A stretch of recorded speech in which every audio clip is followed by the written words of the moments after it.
Chapter 4, TCS, Time and Temperature Control for Safety, Foods and Controls. Our learning objectives, we're going to define what TCS foods are. We're going to list examples of these TCS foods. We're going to look at the state-required time and temperature controls that we have. And then we're going to describe cooling, reheating, hot holding, and cold holding requirements that we have for foods.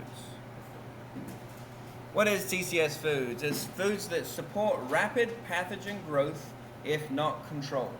Is technically what TCS foods are. So they're generally high in protein and moisture, low in acid, and it requires time and temperature control to keep them safe because, as we know from Fat Tom, we know that all of those conditions, if they all align, we're going to be doubling pathogenic populations. We're going to be doubling them every, how often? 20 minutes. Every 20 minutes, right, exactly. So always remember Fat Tom, that's what guides us to know what we need to do against these little beasts to stop them. So TCS foods, this includes dairy products, meats, poultry, fish like finfish, shellfish, eggs, cooked rice and pasta and potatoes, cut tomatoes, melons and leafy greens, soy protein foods like tofu, and then sprouts and soy milk and soy products in general. Okay? All of these are items that have something in common. What do we do with these foods in our kitchen? Where do we store them? In our refrigerator, right? Long-term storage, we can freeze them, but in general, these are all kept in the refrigerator. So TCS foods, time and temperature control for safety foods, we're talking about things in the refrigerator. So here's a little quick diagram of them. So you got things like baked potatoes. When the potatoes are raw, where do I store raw potatoes? In a dark place with minimal to no light, and it's nice and airy and cold. Yeah, exactly, yeah. Cool but not refrigerator cold, right? When you put them in the refrigerator, they actually start to produce more starches, which goes against what we generally want to use them for in our cooking preparations. But we want to keep them in a cool area, so we keep them at the very back of the kitchen, away from direct sunlight and away from heat sources, so that way they stay protected back there. It's only once we cook them that they then become susceptible. So things like baked potatoes can become susceptible to bacterial growth. What kind of bacteria tends to grow on baked potatoes?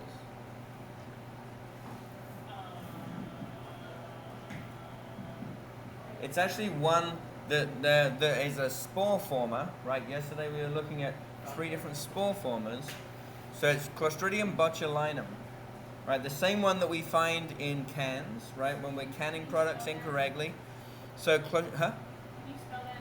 You had it yesterday, but I'll come back to it. It's all good. But it's a long Latin name. But with Clostridium botulinum, what you're looking at there is it's found in soil, in dirt. So where do we get potatoes from? The dirt, right? So anything that grows in the dirt has susceptibility. But the fact is, potatoes have a ton of starch, tons of carbs. And guess what bacteria love? Proteins and carbs, right? Once we cook them, the moisture becomes available.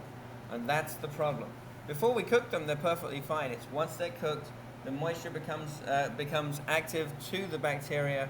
And if there is Clostridium botulinum on there, then they can become quite lethal if we're not careful with it. That's why we do the kill step. We do the cook-kill step that knocks them out, or at least stops them from multiplying before the food's consumed. So then we have finfish. We've talked about the heat-treated plant foods. So we've got things like beans and rice and vegetables. We've got shell eggs, crustacean lobsters, crabs, things like that. Cut lettuce, sliced melons, and sliced tomatoes. Before then, they're perfectly safe because they're intact. It's when we slice into them that we make those sugars available, the carbs available to the bacteria that are surrounding them. Then we also have bean sprouts, or sprouted and sprouted seeds, because they, what you're growing them in is a moist environment, and that tends to allow bacteria to grow a lot. Then we've got tofu and other soy protein foods, and then untreated garlic and oil mixtures. What's the problem with an untreated garlic and oil mixture? So when it says untreated, it's talking about unheat treated. So garlic, where does garlic grow? Ground. Under the ground. What also is in our dirt? Clostridium botulinum, exactly. And so when we take that garlic out of the ground, we generally cook with that garlic. We're not going to normally drop it into oil and let it sit. You think about your perfect Instagram kitchen, right? And you look at that, and it's got one of these pouring spouts, one of these beautiful little pouring spouts on the picture here. And the people will go and take some extra virgin olive oil, super expensive. How much oxygen is in that extra virgin olive oil? It's like none, really, right? So you go and drop some garlic into there, maybe a little bit of tarragon or something to make it look pretty. Then you put it right next to your stove where it's nice and warm. I now have an anaerobic situation. Remember, Clostridium botulinum loves to have an absence of oxygen. That's why they'll grow in incorrectly canned foods as well. So now I've got the problem where they're in their perfect environment. It's not acidic, it's a nice neutral kind of an environment, perfect for them to grow. And then I go and grab that and I sprinkle some over my salad. And then I'm eating Clostridium botulinum that's been literally warming up in there for days or weeks or months, right? That's the problem with these. All right, the temperature danger zone. I think we're all aware of this, 41 to 135. That will support bacterial growth, but bacterial growth explodes between 70 and 125. That's where we really need to concentrate on keeping food out of that upper temperature danger zone area to make sure that our foods don't offer a great place for our bacteria to grow at rapid paces. So when I'm receiving foods in, for the most part, 41 degrees or below is where most of my foods need to come in that are TCS foods, right? When I'm bringing in cold TCS foods, most of it should be 41 or below. There are a few exceptions. So milk, I can receive milk at 45 Fahrenheit and then get it in the refrigerator, chill it down to 41 or below. Eggs, I receive those at 45 Fahrenheit as well. But as soon as I do, they go in the fridge, 41 or below, within 4 hours. Live shellfish, so I'm looking at lobsters, scallops, things like that. So this is critical in the exam. You have to remember, this is for live shellfish. Just in the same way that if I bring a live cow in here and then slaughter it, that wouldn't be pretty. But I don't have to have that cow refrigerated while it's still alive, right? But it's once it's dead, now it can become an issue, right? So when it first comes in, my live shellfish can come in at 45 Fahrenheit air temperature surrounding it, and the actual internal temperature of that lobster or whatever can be up to 50 degrees Fahrenheit.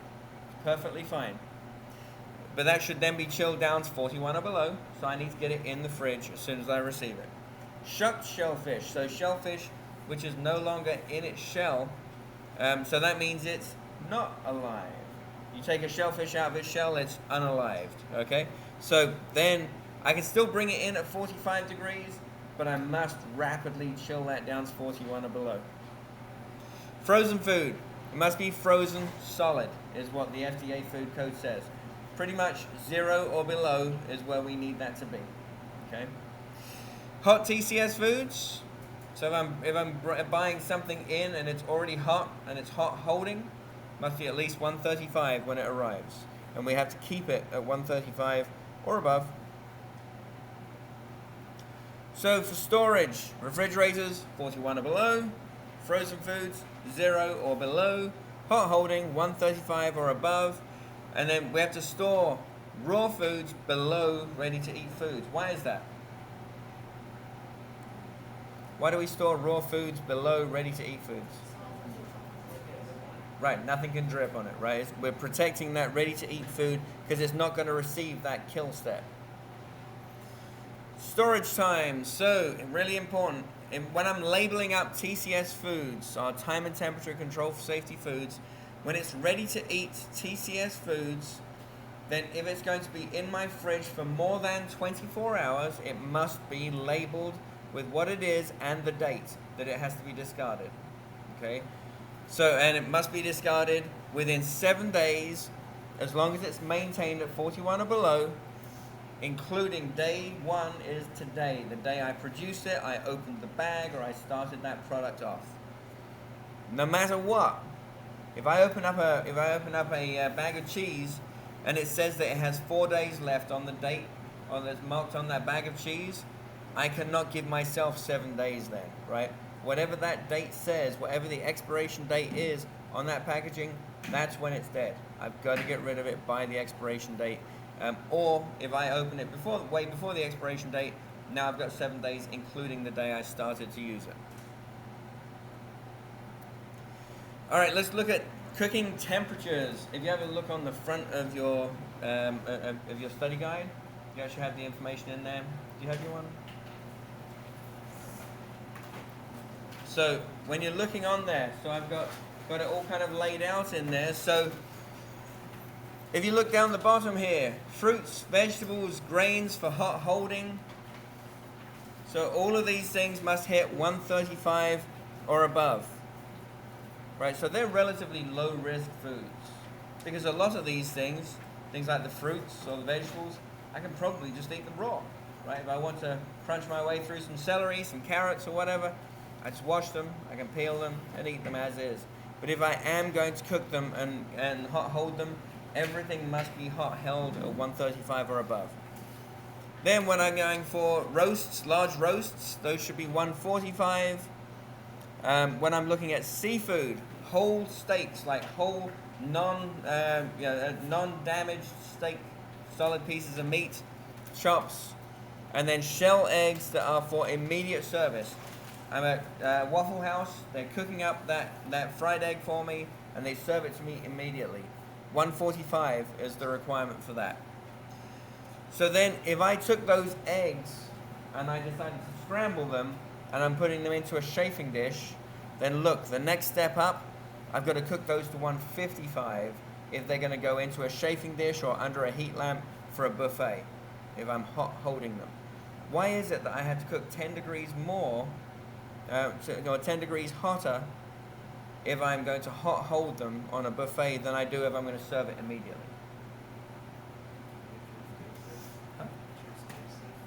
Make sure it stays safe. That is correct. But what's the reason? What does that do for me? Or what's the reason why I have to put an extra 10 degrees?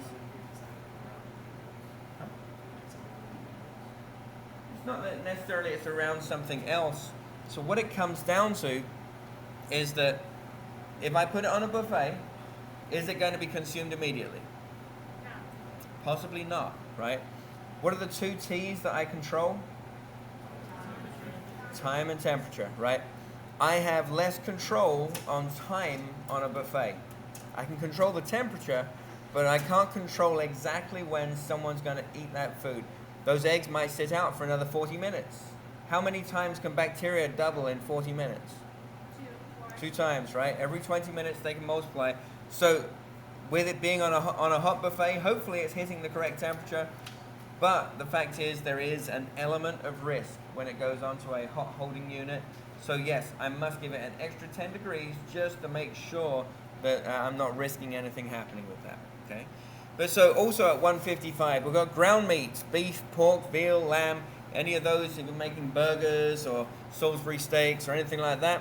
Any injected meats, any ratites. What's a ratite? Anyone know?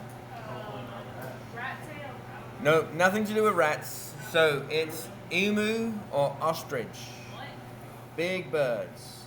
Quite delicious, but they must be cooked to 155. And so then we jump up to the very top, which also incidentally goes to the very bottom of our fridge, is our poultry. Whole or ground, doesn't matter. It's the highest risk product we have. It goes at the bottom. So you got your duck, turkey, or chicken, all at the bottom of the refrigerator, all cooked to the highest temperature, 165. Okay? All right, when we're cooling foods, when we hit 135 as we're cooling that big pot of stew, Then we have 2 hours to get it down to 70 degrees. And we also then, from 70 to 41, we have 4 more hours. Why did I only have 2 hours to get it down that first section? Right. It's the most dangerous part of the temperature danger zone because we have the most bacterial growth occurring in that warmest part of the temperature danger zone. So yes, we've got 2 hours to cool it down rapidly. Then we've got 4 hours that after that we can put it in the fridge. So 4 more hours to get it down to refrigerator temperature, 41 or below. Total of 6 hours, but it counts as 2 and 4 because we've got to get it down through that first part as rapidly as possible. So I can stir it in an ice bath. I can use shallow pans like hotel pans, so I can make the product more spread out to have more surface area to dissipate heat. Using things like stainless steel pots and hotel pans instead of using plastic, because plastic is an insulator, it will hold the heat in. The stainless steel will allow it to escape. Or I can add ice as an ingredient, or if I've got a whole ton of cash and plenty of space in my kitchen, I can get myself a blast chiller. But it's not necessary for us to do all of those things. As long as we are actively cooling the foods using the other methods, I don't have to have a $50,000 blast chiller. I can literally just do it with other means, but I have to be able to pay attention to it and maintain it properly. Reheating. So for when we're reheating foods for hot holding, so I'm reheating some sliced up ham that's going to go onto that breakfast buffet.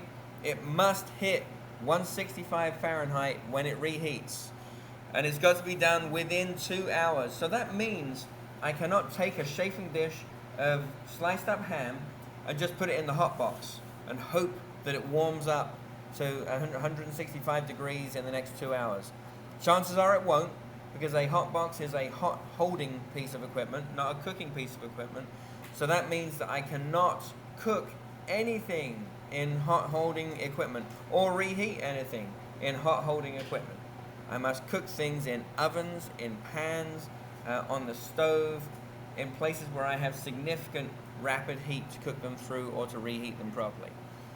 So commercially processed, ready to eat foods only have to be reheated to 135. So we're talking here about some very low risk foods, mozzarella sticks, or maybe some deep fried squash, things like that are produced in a factory and they're part cooked already. I literally can just go and throw those into the deep fryer or into the oven and heat them to 135 because they're very low risk. Anything that we're making though in our kitchen, 165 is where it has to go to. So reheating has risks because we're going through the third step in our run through the temperature danger zone. Once to cook, once to chill, once to reheat. Okay, and that's why we have added risk. That's why we have to cook to 165 when we're reheating foods. Cold holding, so keeping food 41 or below, just like our refrigerator should be. Place the thermometer in the warmest part of the unit. So our sensors that I have in our refrigerators, if you look at them when you open the left door, they're up at the top left. They're at the highest point. Because what does cold air do? Does it rise or sink? Sinks, right? So my coldest part of the refrigerator is almost certainly at the bottom. I measure at the top with that sensor just to make sure that the warmest part of the fridge is cold enough. Do not mix fresh and old batches of products together, and we should always be rotating first in, first out. The oldest food needs to be used up before the newest food is used. Okay, now we're going to look at what we do to control safety when we don't have temperature control. So I don't have refrigeration, I don't have chafing dishes. I'm a caterer who's literally going to drop this food off at the wedding in trays with nothing to keep it hot, nothing to keep it cold. I manage it before I give it to my clients, but after that, there's no temperature control at all. So this is where we look at what we can do in terms of using time as our control. So we have to have time limits as to how safe this is going to be. So with that being said, cold foods, we have 4 hours. As long as it starts off at 41 Fahrenheit out of the refrigerator, I have 4 hours to use it up. However, if that cold food never gets above 70 degrees, because that's where the most dangerous part of the temperature danger zone happens. As long as that cold food never hits 70 degrees, above 70 degrees, I can keep it for 6 hours. So let's look at the reality of that. I may be, say we've got a marquee outside and it's your wedding day, and we're going to make some ham sandwiches, because everyone loves ham sandwiches for a wedding. Right? So we're going to put the ham sandwiches out. They were chilled at 41 or below before. We place those out, we've unwrapped them, we leave them out there for customers to enjoy, or for the guests to enjoy. They can technically stay out there as long as the day isn't a hot day. So like a day like today, they could stay out for 6 hours. Even though it's in the temperature danger zone, it's at the lowest part of the temperature danger zone. As soon as it hits 70 though, it's got to go. Okay, in this kind of instance. But you can keep them out for 6 hours. So this can trip you up in that exam, because a lot of people, when they're taking the exam, if they get a question along these lines, then they start thinking, okay, there's no way you could keep a nice ham sandwich out for 6 hours and it still be good. Right? The bread's going to be stale, it's going to be curling up on the corners. There's going to be nothing good about this sandwich. Remember, with this exam, it has nothing to do with the food quality, it's the food safety that counts. Okay, so yes, that bread is going to be dried up and scabby and it's going to be awful. That ham sandwich will not be a pleasant sandwich after 6 hours of sitting out. But what counts is the bacteria load that's in there will not be above where it's safe. Okay? Then hot foods, because that hot food, which we're not gonna maintain, right? It's just gonna start cooling off, because it's going through the most dangerous part of the temperature danger zone. As it comes down, we get 4 hours on that. So as long as it starts off at least 135, and those chicken fingers just sit out as they're cooling down, you've got 4 hours. Then they've got to go. We should always mark down the discard time on those packages, so that way we make sure that they're used up, that we don't have any issues of people eating it after that time. With thermometer use, we have to calibrate them regularly.